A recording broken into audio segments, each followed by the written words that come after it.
忍びの時代は終わる。螺旋が When it comes to Shinju and Otsutsuki, it's clear that ever since the Naruto story ended, these entities have had an unfinished history. Until the Boruto era, they returned, but in a different form. As we all know, they are now divine tree humans, infinitely more intelligent and advanced because they possess desires, reason, and independent thought. And especially as a leader, Jura has an intense passion for ninja knowledge, most recently even exploring the concept of love. But before we dive deeper, I want to thank this man. Because of him, I had a new idea for a crazy theory, but I truly believe it makes sense. As the chapters progressed, one by one, mysteries began to rise to the surface, raising major questions, especially about this black cube.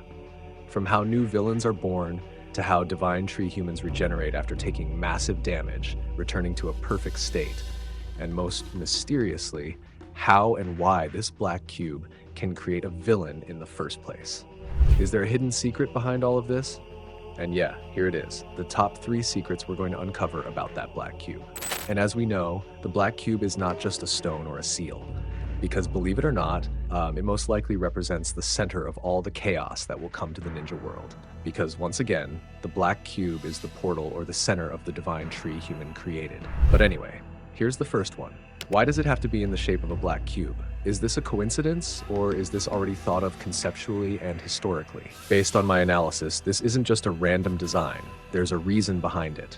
You may believe it or not, but at least consider this, guys. In symbolism and metaphysics, the cube represents absolute stability. The reason is because a cube has 4 main sides. In many ancient cultures, the cube was considered the perfect vessel to contain a great power, whether divine or something else. Well, in the shinobi world itself, the source of their power is basically chakra, right? And in the Naruto universe, we must have seen how the process of humans being gathered to form a chakra source. And that is a tree that once existed in the Kaguya era. In this case, I suspect that this cube shape could be a calculated form designed, or it could also be called replace the existence of a chakra source, or is in a simpler version, but has a more flexible meaning and capacity. Correct me and give your opinion if you disagree, guys. Secondly, maybe some of you don't know where the location or dimension of a cube is, right? Basically, this cube is not in Konoha, nor is it on another planet, but rather within the dimension of Shinju itself, and more precisely the dimension of Ishiki Otsutsuki. But for this case, I call it the core world, where all the energy, data, and consciousness of Shinju is centered. Because the Tree Man's origin was introduced, it was at the same time as Boruto managed to track down the location where the 10 tails were through. And since then, it seems that we have directly confirmed that the existence of the cube is right inside the Ishiki dimension. But what do you guys think? Do you have another perspective? Third, maybe this is the important part and can also be called a crazy theory.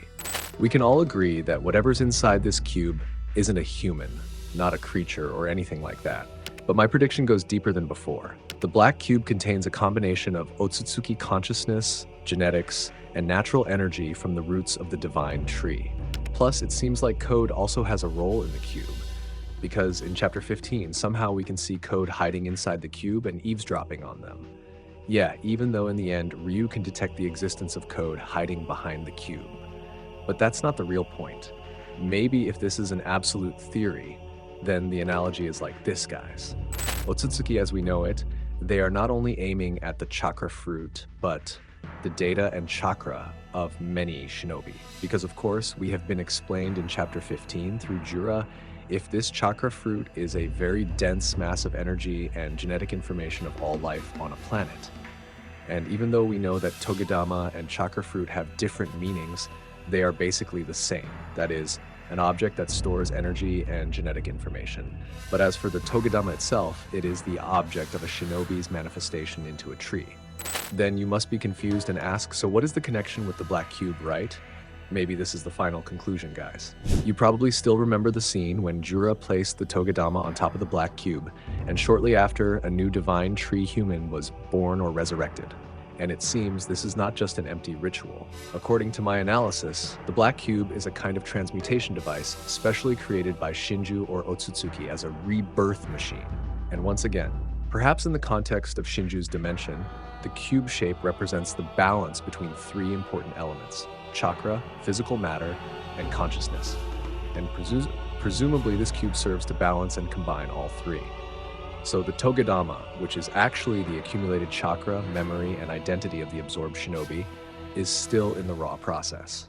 Not a living being, but also not just ordinary chakra. Well, this is where the cube comes in. When the Togadama is placed on the cube, it's like there's some sort of processing system active. Imagine putting raw materials into a 3D printer, and what comes out is a new figure, a being with a physical form, chakra, and programmed consciousness that we know is a divine tree human. So why can this tree human become a villain? Because it's not just a product of nature or some random creation. This is an artificial entity formed with one purpose: to carry out the will of the Shinju. That means every tree human born from this cube doesn't just possess immense power, but also absolute loyalty to the Shinju and the Otsutsuki mission to harvest chakra from this planet. But honestly, since we still don't have any confirmation about the origin of that object, the most likely explanation is that the cube is a direct relic from Kaguya, or from an earlier Otsutsuki clan that once came to Earth, only now revealed in the Boruto 2 Blue Vortex era. But guys, among all these assumptions, I personally suspect that it might actually be Jura himself, as the mastermind who created that object. I know it's crazy, but consider it, guys. For thousands of years, the Shinju tree was just a tool for the Otsutsuki to harvest chakra. Planted, absorbed, or harvested, and then the tree was just abandoned. But now, thanks to the code, they are rebelling. And through this black cube, he made an army loyal only to him. So it's not just about taking over ninja worlds or planets, but maybe even overthrowing the rule of Otsutsuki itself. And once again, I know this is crazy, and even you will think that all of this is bullshit. But if you have another perspective, I will be more respectful if you give your opinion and thoughts. So what do you think? Do you agree with those 3 points? Or even do you have another perspective? Let's chat in the comments. So thanks for watching, like and subs. I'm Nim. See you in the next episode. Bye-bye, Dadabayo.